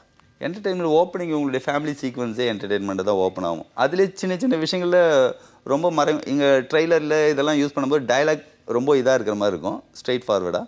பட் சீனோட பார்க்கும்போது அந்த டைலாக் கேஷுவலாக வர மாதிரி இருக்கும். காலையில் அவர் கிளம்பிட்டுருப்பார், இவ தலை சீவிட்டுருப்பா. அப்பா தலை பின்னி விட தெரியுமான்னு கேட்பா. உங்கள் அம்மாக்கே நான் தான் பின்னி விடுவேன்னுவார். சரி வா அப்படின்ட்டு தலை பின்னிட்டு இருக்கும்போதே அவருக்கு கால் வந்துடும். இமிடியேட்டாக அதில் கான்சன்ட்ரேட் ஆகிடுவார். இவளுக்கு பின்றதோட கோவப்பட்டுருவா. ஓகே, விட்டுட்டு போய் தனியாக உட்காந்து திரும்பி இது பண்ண ஆரம்பிப்பா. பண்ணிட்டு இருக்கும்போது அவர் வந்து சாரிமான்னுவார். நீங்களும் பிஸி, அம்மாவும் பிஸி, நானே தலை பின்னிக்கிறேன் போங்க அப்படி. இந்த மாதிரி ஜாலியாகவும் இருக்கும். அதனுடைய எண்டு வந்து என்ன பேரண்ட்ஸுக்கு சொல்லணும், இதை விட உங்களுக்கு செல்ஃபோன் முக்கியம் கிடையாது, இந்த விஷயங்கள் கிடையாது குழந்தைய. ஸோ அது எல்லாத்தையுமே நாசுக்காக சொல்லியிருப்பேன். அதை என்டர்டெயின்மெண்ட்டாக தான் கொண்டு வந்திருப்பேன் எல்லா விஷயங்களையும். சார், படத்தை பற்றி பல விஷயங்கள் பேசிகிட்டு இருக்கோம். அந்த நீங்கள் முக்கியமான விஷயம் ஒன்று சொன்னீங்க, பெங்களூரில் நடந்த ஒரு இன்சிடென்ட். அது மட்டும் இல்லாமல் பெங்களூரில் தான் அந்த படத்தை ஃபுல் அண்ட் ஃபுல் படமாக்கியிருக்கீங்கன்னு சொல்லிட்டு. ஸோ அந்த லொக்கேஷன்ஸ் பற்றி நிறைய விஷயங்கள் இருக்கும், அதை பற்றி ஷேர் பண்ணலாம். கண்டிப்பாக. இந்த படத்தில் ஆக்சுவலாக எல்லாமே லைவ் லொக்கேஷன்ஸில் தான் ஷூட் பண்ணியிருப்பேன். பட் இதில் ஸ்கூல் மேஜராக எனக்கு தேவை, ஹாஸ்பிட்டல் மேஜராக தேவை. ஸ்கூலில் போய் கேட்கும்போது பெங்களூரில் வந்து இப்படி ஒரு ஸ்கிரிப்ட்னோடனே யாரும் ஸ்கூல் கொடுக்க மாட்டேன்ட்டாங்க. ஸோ என் கோ டைரக்டர் ஒருத்தங்க பெங்களூரில் இருந்தவங்க தான் ஒர்க் பண்ணாங்க என் கூட. அவங்க அங்கே ஒரு ஸ்டெல்லா மேரி ஸ்கூல்னு ஒன்று சிஸ்டர்ஸ் வச்சுருந்தாங்க. ஸோ அவங்கக்கிட்ட போய் நான் இந்த கதையை சொல்லும்போது ஒரு ஹியூமனிடேரியன் ஆஸ்பெக்ட் இந்த கதையில் இருக்குதுன்னு அவங்க ஈஸியாக புரிஞ்சுக்கிட்டாங்க. புரிஞ்சுட்டு ஓகே நீங்கள் ஷூட் பண்ணிக்கோங்க, அந்த ஸ்கூலை யூஸ் பண்ணோம். ஸோ அடுத்தது ஹாஸ்பிட்டல்ஸ் போய் பார்த்தோம். எங்களுக்கு ரொம்ப லாங் ஷெட்யூல்ஸ் தேவைப்படுச்சு, 18 நாளைக்கு மேலே. ஸோ 18 நாள் ஒரு ஹாஸ்பிட்டலில் சர்வை பண்ண முடியாது நம்ம அப்படின்றதுக்காக காலியாக இருந்த ஹாஸ்பிட்டல் போய் செட்டு போட்டுக்கலாம் அப்படின்ற ஐடியாவில் போய் சர்ச் பண்ணோம். எனக்கு செட்டுன்னொடனே சாட்டிஸ்ஃபேக்ஷன் ஆகலை. சரி இது என்ன பண்ணுறது அப்படின்னும்போது அதுலேயும் நாங்கள் வந்து ட்ரை பண்ணோம். அதே மாதிரி அங்கே வந்து சென்ட் தெரசாஸ் ஹாஸ்பிட்டல்னு அவங்க நன்ஸை போய் பார்த்தோம், சிஸ்டர்ஸை. அவங்ககிட்டயும் நான் கதையை தான் போகிற இடத்துல நான் கதையை சொல்லிவிடுவேன். ஸோ அவங்க டிசைட் பண்ணிவிடுவோம். ஆனால் கதை கேட்ட எல்லாருமே அதுக்குள்ளே இருக்கிற இந்த மனித நேயத்தை புரிஞ்சிட்டோடனே இமீடியட்டாக எங்களுக்கு அக்செப்ட் பண்ணாங்க. அவங்க லைவ் ஹாஸ்பிட்டலே கொடுத்தாங்க. அதனால் ஐசியூ சீன் இன்றைக்கி ஆடியன்ஸ் பேசிகிட்டு இருக்காங்க, இவங்க 2 பேருடைய சீன் அது லைவாக ஐசியூவில் ஷூட் பண்ண சீன் அது. ஸோ அந்த மாதிரி 2ம் கிடச்சிட்டோடனே 3ஆவதாக வந்து போலீஸ் ஸ்டேஷன் இது வரலும் சினிமாவில் செட்டுக்குள்ளே தான் போய் எடுத்திருக்கோம். நான் போய் செட்டு பார்த்தேன் கர்நாடகாவில் ஸ்டுடியோவில். எனக்கு பெரிய சாட்டிஸ்ஃபேக்ஷன் இல்லை. எல்லாமே இவ்வளோ அழகாக லைவாக எடுத்துட்டோம், இந்த ஒரு விஷயம் நம்மளை வந்து டிஸ்டர்ப் பண்ணக்கூடாது அப்படின்னும்போது என் கோ டைரக்டரோட தான் டிஸ்கஸ் பண்ணிட்டு இருந்தோம். சரி கமிஷனர்கிட்ட அப்ரோச் பண்ணி பார்ப்போம் அப்படின்ட்டு ஒரு மெயில் தான் அனுப்பிச்சோம். கமிஷனர் இமீடியட்டாக அப்பாயின்மெண்ட் கொடுத்தாரு. போய் மீட் பண்ணோம். அவர் எடுத்தோடனே கேட்ட கேள்வி என்னென்னா, என்ன ஸ்கிரிப்ட், தமிழ் கன்னடர்கள் பிரச்சனை எதுவும் வந்துடாதில்ல அப்படின்னாரு எடுத்தோடனே. சரின்ட்டு நான் இல்லை சார், நான் உங்ககிட்ட ஒரு 10 minutes நான் சொல்கிறேன் ஸ்கிரிப்டை சொன்னேன் அவர்கிட்ட. இமீடியட்டாக ஃபார்ம் எடுத்து சைன் போட்டு அங்கே பானஸ்வாடின்னு ஒரு அசிஸ்டன்ட் கமிஷனர் போலீஸ் ஆஃபீஸ், நீங்கள் போய் காலையிலேருந்து நைட்டுக்குள்ளே ஷூட் பண்ணிங்க, நான் லெட்ரு தரேன்ட்டு, யார் என்ன கேட்டாலும் நான் பார்த்துக்கிறேன் அப்படின்ட்டாரு. ஸோ இமீடியட்டாக நாங்கள் அங்கே போய் ஷூட் பண்ண ஆரம்பிச்சோம். அங்கே இண்டஸ்ட்ரியிலே பேச ஆரம்பித்தாங்க. தமிழ்லேருந்து ஒரு குரூப் வந்து லைவ் லொக்கேஷனே எடுத்துகிட்டு போயிட்டாங்களே போலீஸ் ஸ்டேஷனை அப்படின்ட்டு. ஸோ அந்த மாதிரி நிறைய ப்ளஸஸ் இந்த படத்துக்கு. அஸ் ஹீரோவா இந்த படத்தில் நீங்கள் நிறைய விஷயங்கள் பார்த்துருப்பீங்க. இதை தாண்டி உங்களுக்கு ரொம்ப இம்பாக்ட் இந்த படத்து மூலிமா உங்களுக்கு கிடைச்ச இம்பாக்ட் என்னவா இருக்கும்? கண்டிப்பாக வந்து இன்றைக்கி நான் ஃபர்தராக ஒரு பேரண்ட்டாக நான் இருக்கும்போது என்னோடய குழந்தைங்களை எந்தளவுக்கு பார்த்துக்கணும் அப்படின்ற ஒரு இம்பேக்ட் எனக்கு ரொம்ப அளவுக்கு அதிகமாக இருந்தது. ஏன்னா நானும் வந்து ஒரு ஹேன் பண்ணணும் அப்படின்ற ஒரு விஷயத்தை நோக்கி தான் போயிட்டுருக்கேன். பட் அது இருந்தாலும் அதை தாண்டி என்னோடய குடும்பத்தையும் நான் கண்டிப்பாக கவனிக்கணும் அப்படின்ற ஒரு விஷயத்த எனக்கு இந்த படம் நடிச்சிருந்தாலும் எனக்கு அது மிக பெருசாக ஒரு உணர்த்துச்சு. வருங்காலகட்டத்தில் நான் கண்டிப்பாக ஒரு கண் வந்து என் வீட்டோட குழந்தைங்க மேலே கண்டிப்பாக பார்த்துட்டே இருக்கணும் அப்படின்றது எனக்கு இம்பாக்ட் ஆச்சு, ரொம்ப இம்பாக்ட் ஆச்சு. Okay fine. அது மட்டும் இல்லாமல் இந்த படத்தில் நிறைய லைவ் லொக்கேஷன்ஸில் எடுத்திருக்கேன் அப்படின்னு சொன்னீங்க. லைவ் லொக்கேஷனில் எடுக்கும்போது இன்னொரு பிரச்சனை என்னன்னு பார்த்தீங்கன்னா, நிறைய பேர் திரும்பி பார்ப்பாங்க, அப்படி நிறைய விஷயம் காம்ப்ளிகேஷன் இருக்கும். அது மாதிரி ஏதாவது ஃபன்னியான விஷயம் இருக்கா? நிறைய இருக்குது. இந்த பொரோரோ சீன்ஸ் எடுக்கும்போதெல்லாம் எங்களுக்கு அதுவும் பசங்க அப்படியே வந்து சூழ்ந்துக்குவாங்க. அவங்களுக்கு நம்ம சினிமா டைமிங் அந்த ஒர்க் இது தெரியாது. பாவம் அதுங்களும் குழந்தைய பற்றி தான் நான் படம் எடுத்துக்கிட்டு இருக்கேன். அதுங்க வந்து அவர் பிடிச்சிக்கிட்டு அங்கிள் ஒரே ஒரு செல்ஃபி எடுத்துக்கிறேன் அங்கிள் அப்படின்னு. சரி நான் விட்டுருவேன் டைமிங். ஏன்னா நமக்கு சில டைமில் வந்து ஒரு 1 hour நமக்கு ஷூட் நடக்கலனாலும் பரவாயில்ல, அவங்களுடைய சந்தோஷம் தான் முக்கியம். ஏன்னா நானே ஒரு குழந்தையினுடைய இதை மைண்டை தான் நான் எடுத்துகிட்டு இருக்கேன். ஸோ அந்த மைண்டை நான் டிஸ்டர்ப் பண்ணக்கூடாது அப்படின்னு அந்த மாதிரி பொருளை வச்சு நான் எப்போல்லாம் எடுக்கிறனோ அப்போல்லாம் எனக்கு மிகப்பெரிய டிஸ்டர்பன்ஸ் வரும். Okay fine. அண்ட் தென் இன்னொரு விஷயம், இந்த படத்தை பார்த்து நிறைய பேர் இப்போ ஜென்ரல் ஆடியன்ஸ் நிறைய ஃபீட்பேக்ஸ் கொடுத்துட்டு இருக்காங்க. நான் முதல்ல படத்தை பார்த்தவங்க இல்லை படத்தோட ப்ரிவியூ பார்த்தவங்க ஒரு ஃபீட்பேக் கொடுத்துருப்பாங்க. அதுதான் அந்த படத்தோட ஒரு கம்ப்ளீட்டான ஃபீல் உங்களுக்கு கொடுத்துருக்கும். அந்த மாதிரி ஃபர்ஸ்ட் கொடுத்த ஃபீட்பேக் என்ன மாதிரியான ஃபீட்பேக்ஸ்? ஃபஸ்ட்டு நான் கியூப் ரெடி பண்ண உடனே ஃபஸ்ட்டு நான் காமிச்சது வந்து என்னுடைய வெல்விஷர்ஸ் 2 பேர் கியூப்லேயே காமிச்சேன். அவங்க யாருன்னா எஸ்கேப் ஆர்டிஸ்ட் மதன் சாரும் ஜேம்ஸ் கோ ப்ரொடியூசர் ஜேம்ஸ் வந்து என்னுடைய காலேஜ் ரூம்மேட். அதனால் வந்து படத்தை பாருங்க, ஏன்னா தே ஹேட் த எக்ஸ்பீரியன்ஸ். ஒரு படம் 2 பேரும் பார்த்தோன்னே சொன்னாங்க, கண்டிப்பாக மைக்கேல் இட்ஸ் வேறு லெவல் அப்படின்னாங்க. ஒரு மதன் சார் வாயிலேருந்து கேட்டோடனே எனக்கு மிகப்பெரிய கான்ஃபிடென்ட் இருந்துச்சு. சரி நம்ம ரிலீஸ்க்கு போயிடுவோம் அப்படின்ட்டு அடுத்தடுத்து இது பண்ணோம். அதுக்கடுத்து ஒரே ஒரு ஷோ மட்டும் நான் ஆர்கனைஸ் பண்ணேன். அதே மாதிரி ஃபேமிலி ஃப்ரெண்ட்ஸ் சினிமாவில் சில பீப்புள்ஸ் எல்லோரும் வந்து பார்த்தாங்க. ஒருத்தர் கூட நெகட்டிவ் ரிசல்ட்டே எங்களுக்கு சொல்லலை. அவங்க எல்லாருமே படத்தை பார்த்துட்டு வெளில வரும்போது அவங்களால உடனே கெஸ் பண்ண முடியல. அவங்க இந்த படம் ஏதோ சொல்லுது அப்படின்றத வந்து வாழ்த்திட்டு போயிடுவாங்க. ஆனால் நைட்டு அவங்க தூங்காமல் இருந்திருக்காங்கன்றது அடுத்த நாள் காலைல ஒரு 6 மணிக்கெலாம் ஃபோன் வந்துடும் எனக்கு. சார் நைட்டு திரும்பி வந்துட்டு இருந்துச்சு சார் படத்தில் நிறைய விஷயங்கள் அப்படின்னு. ஸோ அதை தான் நான் எதிர்பார்த்து இந்த படத்தை பண்ணேன். படம் பார்த்துட்டு வெளில வந்தோடனே மறந்துட்டு போயிடுறதுல ஒரு அர்த்தமும் இல்லை. போய் அது நம்மளை டிஸ்டர்ப் பண்ணணும், திங்க் பண்ணால் தான் அதில் என்ன சொல்லியிருக்கோன்றது அது மைண்டில் ரிஜிஸ்டர் ஆகும் அப்படின்னு அதிலே பயங்கர கான்ஃபிடென்ட் வந்துட்டு நாங்கள் ரிலீஸ்க்கு வந்துட்டோம். அதுக்கு அடுத்தது நான் எல்லாருமே என்னை மிரட்டின விஷயம், போய் நான் பேசுவேன், முதல்ல சென்சார் வாங்குங்க பார்க்கலாம் அப்படின்வாங்க. ஏன்னா சைல்டு அப்யூஸ்னும் போது அவங்க வந்து சென்சார் என்ன வரும்னு தெரியாது மற்றவங்களுக்கு. சரி, நான் சென்சாருக்கு அப்ளை பண்ணேன். சென்சார் வந்து பார்த்தாங்க 5 பேரும் பார்த்தோன்னே என்னையும் தங்கச்சியும் உள்ளே கூப்பிட்டாங்க. கூப்பிட்டோடனே ஒன்று கூட பேசவே இல்லை, 2 டைலாக் தான் கேட்டாங்க. கிளைமேக்ஸில் இன்னும் கொஞ்சம் நீங்கள் ஸ்ட்ரைட்டாகவே போயிட்டுருக்கலாமே அப்படின்னாங்க. கவர்மெண்ட் இல்லை சார், ஃபஸ்ட்டு பிக்சர். நான் ஆக்சுவலாக எனக்கு கவர்மெண்ட் அப்போஸ் பண்ணி போகிறதுல விருப்பம் இல்லை, இருக்கிற லைவாக காமிக்கணும்னு நினச்சேன். குட் அப்படின்ட்டு உங்கள் படத்துக்கு நாங்கள் யூ தரோம். ஒரு கட்டும் கொடுக்கல, ஒரு பீப்பும் கொடுக்கல எனக்கு. அதில் ஒரு சீன் இருக்கும், ஹாஸ்பிட்டலில் பிளட்டு யூஸ் பண்ணியிருப்பேன் அவங்களுக்கு. அது வேண்டான்ட்டு வரும்னு நினச்சேன் நான்.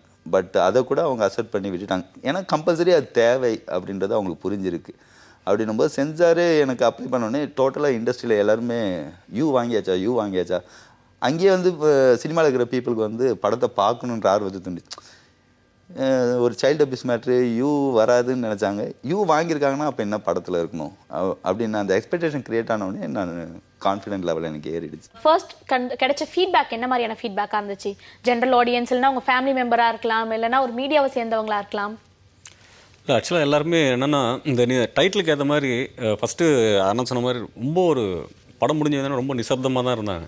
நானே நினச்சேன் என்னடா அப்படின்னும் போது அவங்களால வார்த்தைகள் வெளியே வரல. அவங்களுக்கு எல்லாருமே சொல்லணும் என்னென்னா நிஜமாவே ஒரு குடும்பம், இந்த குடும்பத்துக்கு ஏதோ ஒரு பிரச்சனை, அதை யாருமே ஒரு படமாகவே பார்க்கல. இன்றைக்கி ஆடியன்ஸ் ஆகட்டும், அன்றைக்கி ப்ரிவியூ பார்த்தவங்க, ப்ரெஸ் ரிப்போர்ட்டர்ஸ் ஷோஸ்லையும் எல்லாருமே சொல்கிறதுனா இது இந்த குடும்பத்துக்கு ஏதோ ஆயிடுச்சு, இது என்னால் ஏதாவது ஹெல்ப் பண்ண முடியுமான்ற அளவுக்கு அதில் அந்தளவுக்கு இம்பாக்ட் இருக்குது. பட் எனக்கு அந்த ஒரு ரிசல்ட் ரொம்ப பிடிச்சிருந்தது. என்னென்னா ஒரு படமாக பார்த்துட்டு படம் நல்லா இருக்குங்க அப்படின்னு சொல்கிறது இல்லாமல் ஏதோ ஒரு குடும்பத்துக்கு, இந்த குடும்பத்துக்கு ஏதோ ஒரு ஹெல்ப் பண்ண முடியுமா அப்படின்ற அளவுக்கு ஒரு அந்தளவுக்கு அவங்க படத்து உள்ளே போயிருக்காங்கன்னு நினைக்கும் போது ரொம்ப சந்தோஷம். அந்த ரிசல்ட்டு ஆடியன்ஸ்கிட்டையும் வருதுன்னும் போது ரொம்ப எங்களுக்கு ரொம்ப ஒரு சந்தோஷமாக இருக்குது. எனக்கு ஒரு யாருமே ஒரு படம் இது ஒரு இப்போ நம்ம தியேட்டருக்கு வந்திருக்கோம், இந்த படம் பார்த்துருக்கோம், அது படம் நல்லா இருக்குது அப்படின்ற ஒரு ஃபீட்பேக் இல்லாமல் அதை தாண்டி அவங்கக்கிட்ட ஏதோ ஒரு சைலண்ட் ஒரு சைலண்ட்டான ஒரு மௌனத்தோடு வெளில வராங்க. சொல்லும் போது இந்த ஃபேமிலிக்கு ஏதோ ஹெல்ப் பண்ணியிருக்கலாமா அந்தளவுக்கு ஒரு விஷயம் கிடச்சிருக்கு, ரொம்ப சந்தோஷமாக இருக்குது. அந்த ஒரு ஃபீட்பேக் தான் திரும்ப கிடச்சிட்டே இருக்கு. ஓகே, அண்ட் தென் சாதனா உனக்கு நிறைய பேர் ஃபீட்பேக்ஸ் கொடுத்துருப்பாங்க, சூப்பராக நடிச்சிருக்க, ரொம்ப க்யூட்டாக இருக்குன்னு சொல்லிட்டு பல விஷயங்கள்.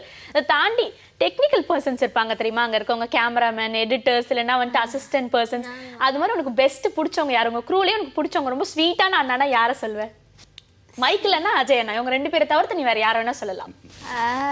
எல்லாருமே தான் என் கூட நல்லா பழகுனாங்க. ஸோ வந்து நான் வந்து ஒரு ஷார்ட் பண்ணேன், சூப்பராக பண்ணேன்னா வந்து கேமராமேன் அங்கிள் சொல்லுவார், பாப்பா சூப்பராக பண்ணியிருக்கா, நீ பாப்பாவுக்கு ட்ரீட்னுவார். ஸோ அந்த மாதிரி வந்து ப்ரொடியூசர் ஆண்டியும் கேமராமேன் அங்கிள் தான் எனக்கு ரொம்ப பிடிக்கும். அவங்க 2 பேரும் தான் பிடிக்கும். கரெக்டாக எங்கே செக் வைக்கணும் அவங்க கரெக்டாக வச்சிருக்கா அப்படின்னு சொல்லலாம். அந்த டெக்னீஷியன்ஸ் பற்றி சொல்லுங்கள் சார். ஸோ இந்த படத்தில் நிறைய புதியவர்களுக்கு நான் வாய்ப்பு கொடுத்துருக்கேன். எடிட்டிங் எடுத்திங்கன்னா லாரன்ஸ் கிஷோர்ன்ட்டு, அவருக்கு ஃபஸ்ட்டு படம் இது. படத்தினுடைய தன்மை கெடாமல் அழகாக எடிட் பண்ணியிருக்கார். அவருக்கும் இன்றைக்கி நல்ல நேம் கிடச்சிருக்கு. நான் முத்துக்குமார் அண்ணன் தான் இதுக்கு பாட்டு எழுதினார். ஆர்ட் டைரக்டர் ஜான் பிரிட்டோன்னு. ஏன்னா இதில் வந்து இந்த கார்ட்டூன் மேட்டர்ஸ் வந்து எனக்கு ரொம்ப முக்கியம், அதுக்கு நல்ல மாஸ்க் செய்யணும் ரியாலிட்டி கெடாமல். ஸோ அவர் நல்ல ஒர்க் அதுக்கு பண்ணியிருக்காரு. அதுக்கடுத்து முக்கியமாக எனக்கு ஆடியோகிராஃபிக்கு ரொம்ப சர்ச் பண்ணி தான் நான் திங்க் பண்ணேன். ஏன்னா ஆடியோகிராஃபி எனக்கு ரொம்ப முக்கியம் இந்த படத்தில். ஏன்னா நிறைய இடத்துல சைலன்ஸ் இருக்கும், அதை மியூசிக்கில் தான் நான் ஃபீல் பண்ணணும். ஸோ மியூசிக் டைரக்டர் கொடுத்துட்டாரு ஷான் ஜாசில். பட் அதை வந்து கரெக்டான ஆடியோகிராஃபி பண்ணால் தான் எனக்கு இதுன்னும் போது நான் பிரசாத் போகும்போது ஒரு மலையாள படம் பார்த்துட்டு நான் ரொம்ப இம்ப்ரெஸ் ஆகியிருந்தேன். ஜெயராம் படம் பார்த்துட்டு அதுக்கு ஆடியோகிராஃபி யார் பண்ணாங்க அப்படின்ட்டு நான் விசாரிக்கும் போது அவர் பிரசாத் ஸ்டுடியோவில் தான் ஒர்க் பண்ணுறாரு, யுவராஜ் அப்படின்னு. ஏன்னா அவர் வந்து தமிழ் பிரசாத்தில் ஒர்க் பண்ணுறாரு, மலையாள படத்துக்கு நேஷ்னல் அவார்டு வாங்கினவர் அவர் நம்ம நாட்டில். ஸோ அவரை யூஸ் பண்ணலான்னு அவரை மீட் பண்ணோடனே அவர் கதையை கேட்டோடனே இம்ப்ரெஸ் ஆகிட்டார். கண்டிப்பாக உட்காந்து இதை வேறு லெவலில் பண்ணலாம் சார். அவர் கிடைச்சது எனக்கு மிகப்பெரிய விஷயம். அந்த விஷயம் ரொம்ப நேர்த்தியாக பண்ணியிருப்பார். தியேட்டரில் படம் பார்க்குற யாருமே வந்து டிஸ்டர்பே ஆகலை. தியேட்டரில் இந்த இடத்துல ஹைப்பாக இருக்குது, இந்த இடத்துல மியூசிக் டாமினேட் பண்ணுது, அவ்வளோ அழகாக அதை லெவல் பண்ணியிருப்பார். நான் என்ன நினச்சேனோ அதை கொடுத்ததில் மிகப்பெரிய சந்தோஷம். மற்றபடி எல்லா டெக்னீஷியனுமே வந்து சினிமாவில் இருக்கிறவங்க. ஸோ அவங்க எல்லாருடைய ஒத்துழைப்பும் இந்த படத்துக்கு நல்லபடியாக இருந்துச்சு. ப்ரொடியூசர் எடுத்தால் ஏஞ்சலின் டாவின்ஸ் என்னுடைய சிஸ்டர். பட் அவங்க ஃப்ரெண்ட்ஸுக்குன்னு நான் தேங்க்ஸ் சொல்லிக்கணும். நம்பி சினிமாவே தெரியாது அவங்களுக்கு, ஆனால் ஒரு வார்த்தையை நம்பி அவங்க வந்து முதலீடு செஞ்சுருக்காங்க. கிருப்பா, ஜெயரதி, பிரஜி சுக்லா, வளர்மதன், இவங்கெல்லாம். ஸோ இப்படிப்பட்ட ஒரு க்ரூ கிடைச்சது மிகப்பெரிய சந்தோஷமாக இருக்குது. இது கண்டினியூ ஆகணுன்ற ஒரு ப்ரே பண்ணிக்கிறேன். மற்ற காஸ்ட் அவங்கள பற்றி சொல்லுங்கம்மா, யாரெல்லாம் நடிச்சிருக்காங்க இவங்களை தவிர? இவங்களை தவிர இந்த 3 கேரக்டர்ஸை தவிர நான் என்ன பண்ணேன்னா பேலன்ஸ் பண்ணிக்கிட்டேன். Tamil artist, Kannada artist. ஏன்னா எனக்கு பெங்களூர் நேச்சர் கிடக்கூடாதுன்றதுக்காக ஃபஸ்ட்டு எனக்கு கிடைச்ச மிகப்பெரிய கிஃப்ட்டு கிஷோர் சார். ஸோ என்னுடைய ட்ரீம் அவர் கூட ஒர்க் பண்ணணும் அப்படின்றது. நான் போய் ஒரு கர்நாடகாவில் ஒரு ஷூட்டிங் நடந்துச்சு. நேராக போய் சொன்னேன், சார் இந்த மாதிரி ஒரு ஸ்கிரிப்ட் சார் எனக்கு பண்ணி கொடுத்தீங்கன்னா நல்லாயிருக்கும். எத்தனை நாள் டேட் வேணும் மைக்கேல்? ஒரு 3 days கொடுத்தீங்கன்னா போதும். ஏன்னா படத்தில் முக்கியமான கேரக்டர் ஒரு அசிஸ்டன்ட் கமிஷனர். அவர் பேசுகிற டைலாக்ஸ் இன்றைக்கி ஆடியன்ஸ், ப்ரெஸ் பீப்புள்லேருந்து ஆடியன்ஸ்லேருந்து எல்லாருமே ரொம்ப ஹைலி அப்ரிஷியேட் பண்ணுறாங்க. ஸோ அதுக்கு அந்த கேரக்டர் பேசினா தான் கரெக்டாக இருக்கும். சொன்னோன்னே அவர் இமீடியட்டாக ஓகே மைக்கேல் நான் கொடுக்குறேன் அப்படின்னு. நான் 3 days கொடுத்துட்டு நான் 6 days எடுத்தேன் அவரை வச்சு. ஸோ அவ்வளோ கோஆப்ரேட் பண்ணி அதை நடித்து கொடுத்தாரு. அவ்வளோ இன்வால்வ்மெண்ட் ஆகிட்டார். அதுக்கு டைரக்டர் வெங்கடேஷ் தான் லாயர் கேரக்டர் பண்ணியிருப்பார். ஏன்னா அவர் அங்காடி தெருவில் நெகட்டிவாக பெண்களுக்கே பிடிக்காத ஒரு கேரக்டர். இதில் அவருக்கு பெண்களை பிடிக்கும், பெண்களுக்கு அவரை பிடிக்கும். அப்போ ஜட்ஜ் கேரக்டர் வரும்போது எனக்கு கர்நாடகா பேஸ்டே தேவைப்பட்டுச்சு. பழைய ஆர்டிஸ்ட் ராமகிருஷ்ணன் அங்கே ஒருத்தர் இருக்கார். அவர் நம்ம ரஜினி சார், கமல் சார் காலகட்டங்களில் இருந்தவர். இவங்கள மாதிரியே அங்கே டாப் மோஸ்ட் ஸ்டார். அவர் வீட்டில் போய் மீட் பண்ணி அவர்கிட்ட எக்ஸ்பிளைன் பண்ணேன், கண்டிப்பாக நான் பண்ணித்தரேன்னு. அவர் தான் அந்த ஜட்ஜ்மெண்ட் படத்தில் ரொம்ப முக்கியம். ஸோ அதுக்கு ஒரு சவுண்ட் வாய்ஸ் இருந்தால் நல்லா இருக்கும்ட்டு அவர் இது பண்ணேன். சாதாரண நீ நிறைய ஹீரோயின்ஸை பார்த்துருப்பேன். உனக்கு ஃபியூச்சரில் ஹீரோயினாக ஆகணும்னு ஆசையா, இல்லைனா நல்லா படித்து வேறு ஏதாவது ஒரு ப்ரொஃபஷன் எடுக்கணும்னு ஆசையா? ஆக்சுவலி நான் சினிமாவில் டைரக்டர் அண்ட் சினிமாட்டோகிராஃபராக தான் ஆகணும்னு. ஓகே, சினிமாவில் டைரக்டர் இல்லைனா சினிமாட்டோகிராஃபர் எது பெஸ்ட்? எது ஆகணும்னு நீ ஆசைப்படுற? டைரக்டர். ஏன் அந்த ஆசை? எல்லாரையும் மிரட்டுறாங்க ஷூட்டிங் ஸ்பாட்டில், அவங்க சொல்கிறதா நம்ம செய்கிறோம் அப்படின்றதுக்காகவா, இல்லைனா வேறு ஏதாவது ஒரு விஷயம் இருக்கு அதில்? இல்லை, எனக்கு டைரக்ஷனில் ரொம்ப இன்ட்ரெஸ்ட், எனக்கு ரொம்ப பிடிக்கும். அதனால நான் சூஸ் பண்ணேன். இல்லைம்மா, அதான் கேட்குறேன். டேரக்டர்னா அவங்க தான் கேப்டன் ஆஃப் த ஷிப். அவங்க எல்லாரையும் மிரட்டுவாங்க. இப்போ மைக்கில் நான் உனக்கு ஸ்கிரிப்ட் சொல்வார், அது மட்டும் இல்லாமல் இப்படி வைங்கன்னு சொல்லிட்டு அவர் தான் கெத்தாக அந்த இடத்துல சுற்றுவார். அதனாலயா இல்லை எதுக்காகன்னு கேட்குறேன். ஆஹா, அப்படி கிடையாது. ஏன்னா நான் எல்லாருமே சூப்பராக பண்ணியிருக்கேன் அந்த மாதிரிலாம் நான் சொல்லலை. எல்லாருக்கும் மைக்கில் அங்கிள் சொல்கிற மாதிரி ஒரு மெசேஜ் கொடுக்கணும், இல்லைன்னா வேறு ஏதாவது சொல்லணும் தான் நான் டேரக்டாக. இல்லை, உண்மையிலே ஒரு பெஸ்ட் திங் சொல்லியிருக்கான்னு சொல்லணும். பிகாஸ் பெரியவங்களுக்கு தான் இந்த படம் ஒரு பெரிய இம்பாக்ட் கிரியேட் பண்ணணும் அப்படின்றத தாண்டி மைக்கிள் அங்கிள் ஒரு மெசேஜ் சொல்லியிருக்காருன்றது ஒரு குழந்தைக்கும் ரெஜிஸ்டர் ஆயிருக்குன்றது இந்த படம் ஒரு எவ்வளோ பெரிய இம்பாக்ட் கிரியேட் பண்ணுதுன்றது பார்க்கும் போதே நல்லா தெரியுது சார். இந்த படத்தை பார்த்துட்டு வெளியில் வரவங்களுக்கு சமுதாயத்தில் அவங்க மனதில் ஏற்படக்கூடிய மாற்றம் என்னவா இருக்கும்னு நீங்கள் நினைக்கிறீங்க? ஒரு அப்பா மகள் இல்லைன்னா ஒரு ஃபேமிலிக்கான ரிலேஷன்ஷிப் பத்தி சொல்றீங்களா, இல்லனா ஒரு பெண் குழந்தையை மத்தவங்க பார்க்க வேண்டிய கண்ணோட்டம் மாறணும்ன்றது இருக்குமா? எது பெருசா இருக்கும் இந்த படத்தை பார்க்கும்போது? இதுல முக்கியமான விஷயம் பெண் குழந்தைகளை பாதுகாக்க வேண்டிய சூழலை இது கண்டிப்பா ஒவ்வொருத்தருக்கும் உணர்த்தும். ஒரு பேரண்ட்ஸ் கண்டிப்பா கொஞ்ச நேரமாவது குழந்தைகளை கூட ஸ்பெண்ட் பண்ணுவாங்க. இதுக்கப்புறம் இந்த படம் பார்த்துட்டு வந்தால் கண்டிப்பா அந்த இம்பேக்ட் அவங்களுக்கு ஏற்படும். இன்னொன்று, ஒவ்வொரு தனி மனிதனுக்கு ரோட்டில் ஒரு பெண் குழந்தை தனியாக வந்தால் நம்ம அவங்கள கிராஸ் பண்ணுறவர்களும் நம்ம கண் பார்வை அவங்க மேலே இருந்தாலே போதும், அவங்க சேஃப் ஆகிடுவாங்க, யாரும் அவங்க கிட்ட நெருங்க முடியாது. ஸோ அது ஒவ்வொரு மனிதனுக்கும் இந்த படம் பார்த்துட்டு வெளில வரும்போது எதிர்க்க ஒரு குழந்தை ஸ்கூல்லேருந்து வந்துட்டு இருக்குன்னா அவங்கள கிராஸ் பண்ணுற அளவுக்காவது அவங்க அவங்களுடைய பார்வையில் பாதுகாப்பு கொடுப்பாங்க. இது நடந்தாலே பல குற்றங்கள் சமுதாயத்தில் உண்மையிலே ஒரு நல்ல விஷயத்தை இங்கே ரெஜிஸ்டர் பண்ணியிருக்கீங்க. பெண் குழந்தைங்களை பாதுகாக்கிறதுனா நெய்பர்ஸ் மட்டும் இல்லாமல் ரோட்ல எல்லாம் நீங்கள் போகிற பஸ்ஸில் ஒரு குழந்தை இருக்குன்னா கூட அந்த குழந்தை மேலே ஒரு கண்காணிப்பு நீங்கள் வச்சுக்கிறது ரொம்பவே ஆரோக்கியமான விஷயம். ஆனால் அதை தாண்டி மற்றவங்க அந்த மென்டாலிட்டி இருக்கவங்களும் கொஞ்சம் மாற வேண்டிய அவசியம் இருக்கு. படத்தில் அதுக்கான விஷயம் இருக்கு. அது கண்டிப்பாக நான் சொன்ன அந்த வில்லன்டிக் கேரக்டர் அந்த மென்டாலிட்டி உள்ளவங்களை ஒரு நிமிஷமாவது குத்தி காமிக்கும். நேற்று ஒரு ப்ரெஸ் ரிப்போர்ட்டில் ஒருத்தர் எழுதியிருந்தார் ரிவ்யூவில், கண்டிப்பாக நிச்சயம் படத்தை கொண்டு போய் எல்லா ஜெயிலையும் இந்த குற்றங்களை செஞ்சவங்க கிட்ட போட்டு காமிங்க அப்படின்ட்டு. ஸோ அந்த இம்பாக்ட் தான் இந்த படம் கொடுக்கும். ரொம்ப விஷயம் இந்த படத்தை பற்றி டீப்பாக பேசிட்டு இருக்கோம். சாங்ஸை பற்றி கண்டிப்பாக பேசி ஆகணும். எல்லா பாடலுமே ரொம்பவே சூப்பராக இருக்கு. அந்த பாடல் உருவான விதம், இந்த பாடலுக்கு இப்போ கிடைச்சிருக்க ஃபீட்பேக் பற்றி சொல்லுங்க. ஸ்டார்ட் ஃப்ரம் தி ஹீரோ, நீங்கள் சொல்லுங்க சார். ஆக்சுவலாக இந்த படத்தில் மொத்தம் 3 சாங் இருக்குது. 3 சாங்கில் அதுவும் கடைசி 2 சாங் அவ்வளோ அருமையாக இருக்கும். கேட்குற எல்லாருக்குமே பார்த்திங்கன்னா அவ்வளோ ஒரு ஃபீல் ஆகுறாங்க. அதில் சாங்கை தாண்டி அவங்க என்ன சொல்கிறாங்கன்னா அந்த கதைக்குள்ளே அந்த சாங் அந்த அளவுக்கு கொண்டு போகுது. படம் முடிஞ்சு வெளில வந்ததுக்கப்புறமும் அந்த சாங் அவங்க மைண்டில் நிற்குது. ரொம்ப எக்ஸ்ட்ராடினரியாக வந்திருக்கு. அண்ணா சொன்ன மாதிரி அதில் இருக்கிற எல்லா பிளேயர்ஸுமே பெரிய பெரிய பிளேயர்ஸ் ஒர்க் பண்ணியிருக்காங்க. இன்றைக்கி அந்த சாங் படத்துக்கும் மிகப்பெரிய ஒரு சப்போர்ட்டாக இருக்குன்னு தான் சொல்லுவேன். உன்னோட பர்சனல் ஃபேவரட் சாங் என்ன சாதனா? எந்த செகண்ட் அண்ட் தேர்ட் சாங் தான். செகண்ட் அண்ட் தேர்ட் சாங் எங்களுக்காக 2 வரி பாடி காட்ட முடியுமா? பாட தெரியுமா? தெரியும். பாடி காட்டலாம்ல. சரி, ஓகே. மண் மீது பெண்ணாய் வந்தாய் கண்ணே, விதை போன்றவள் நீயடி, கண்ணீரை போலே விழுந்தோ முன்னே இதை மாற்றவை காலடி யார் உன்னைக்காக வருவாரோ விண்வெளி நீயே வேறாரோ வாழ்வே மாறாதோ பூவேவா. சூப்பர். ஆக்சுவலி அவங்க பேசும்போது கொஞ்சம் நெளிஞ்சாங்க, பாட தெரியாது போல இருக்கு அப்படின்னு நினைச்சேன். எக்ஸலண்டா பாடுற, யாராவது பாட சொன்னா டக்குன்னு பாடிட்டு ரொம்ப சூப்பரா இருக்கு வாய்ஸ். ஃபியூச்சர்ல நீ ஏதாவது பாட்டுக்கு பாடுவேன்னு நினைக்கிறேன், இப்போ ஏதாவது ஒரு படங்கள்ல. அண்ட் தென் உங்களோட பர்சனல் ஃபேவரட் சாங் என்ன சார்? எனக்கு உன் இதயத்தின் குரல்னு செகண்ட் சாங். அது வந்து எனக்கு ஒரு பெரிய போர்ஷனே அந்த சாங் எனக்கு முடிச்சு கொடுத்துருக்கோம். மிக ஹெல்ப்ஃபுல்லான ஒரு சாங் அது ஆஸ் ஏ டைரக்டராக. இல்லைனா எனக்கு படத்தினுடைய லெங்த் அதிகமாகிடும். அவ்வளோ அழகாக அது மியூசிக் டைரக்டர் அதை ப்ரெசென்ட் பண்ண விதம் அவ்வளோ அழகாக இருக்கும். அது வந்து இங்கே இண்டஸ்ட்ரியில் யூஸ் பண்ணியிருக்க மாட்டாங்க, ஓப்பரா ஸ்டைலில் நாங்கள் பண்ணியிருப்போம். அதனுடைய பிச் வாய்ஸே அதிகமாக இருக்கும். ஏன்னா ரொம்ப பெயின்ஃபுல் மூமெண்ட் அது வந்து அந்த சாங் வர இடம் ஒரு காலகட்டம். அது மியூசிக் டைரக்டருடைய ஒய்ஃப் ஷெக்கினா ஷான்ட்டு அவங்க தான் பாடியிருக்காங்க. ஸோ அந்த சாங் தான் என்னுடைய ஃபேவரட். ஏன்னா அதில் வரிகள் எல்லாமே வந்து முத்துக்குமார் அண்ணன் வந்து அவ்வளோ அழகாக எழுதியிருப்பார் அந்த பாட்டில். ஓகே. பொதுவாக இது மாதிரி இன்டர்வியூஸ் பார்க்கும்போது இல்லைன்னா ஒரு படத்தை பற்றின ஒரு ட்ரைலர் பார்க்கும்போது பெற்றோர்களுக்குலாம் இந்த படம் கண்டிப்பாக நம்மளோட குழந்தைங்க பார்க்கணுன்ற எண்ணம் இருக்கும். ஆனால் குழந்தைங்கள தியேட்டருக்கு கூட்டு வரதுக்குன்னு ஒரு ஃபன்னி பாட்டு இருக்கும், அது கார்ட்டூன் பாட்டாக இருக்கும்னு நினைக்கிறேன். ஸோ அதை பற்றி எலாபரேட்டாக சொல்லிட்டீங்கன்னா பார்க்குற குழந்தைங்களாம் கண்டிப்பாக அந்த சண்டே படத்துக்கு கூட்டு போகணும்னு அம்மா அப்பா கிட்ட அடம் பிடிக்க ஆரம்பிச்சிருவாங்க. கார்ட்டூனில் மேக்ஸிமம் பார்த்தீங்கன்னாக்கா சாங்ஸ் வராது இந்த படத்தில். ஆனால் கார்ட்டூன் வரும்போதெல்லாம் ஒரு தீம் வந்துட்டு இருக்கும். அந்த தீம் கண்டிப்பாக ஃபஸ்ட்டு டே படம் பார்த்துட்டு இன்றைக்கி பார்த்துட்டு அந்த தீமை எல்லாருமே கேட்டுட்ருக்காங்க. அது கேட்கும்போதெல்லாம் இந்த படத்தில் வந்து இந்த கார்ட்டூன் இருக்குது, கண்டிப்பாக போகணுன்ற எண்ணம் ஆட்டோமேட்டிக்காக க்ரியேட் ஆகிடும் குழந்தைங்களுக்கு.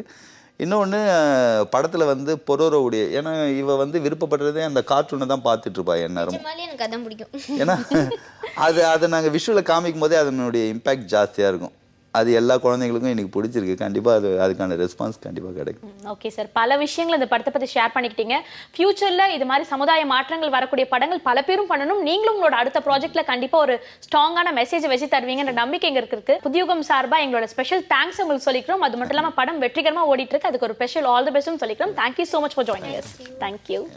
நிசப்தம் படத்தினுடைய டீம் மெம்பர்ஸ் மூலியமா செக்ஸ் எஜுகேஷன் எந்த அளவுக்கு அவசியம், அது குழந்தைங்க கிட்ட எந்த அளவுக்கு நம்ம கொண்டு போய் சேர்க்கணும் என்ற விஷயம் இந்த இன்டர்வியூ மூலியமா பல பேருக்கு தெரிஞ்சிருக்கும். நிச்சயம் இந்த படத்தை குடும்பத்தோட தியேட்டர்ல போய் பாருங்க. சமுதாயத்தில் நடக்கக்கூடிய மாற்றங்களுக்கு இந்த படம் ஒரு ஊன்றுகோலா இருக்கும்ன்றதை நம்ம மனசுல வச்சுக்கலாம். இந்த படத்தை தியேட்டர்ல போய் பார்த்து உங்களோட ஆதரவை தொடர்ந்து தாங்க. இதே போல வேறொரு இன்ட்ரெஸ்டிங்கான க்ரூ மெம்பர்ஸோட உங்களை வந்து சந்திக்கிறேன். Until then, this is Kritika telling bye from you all.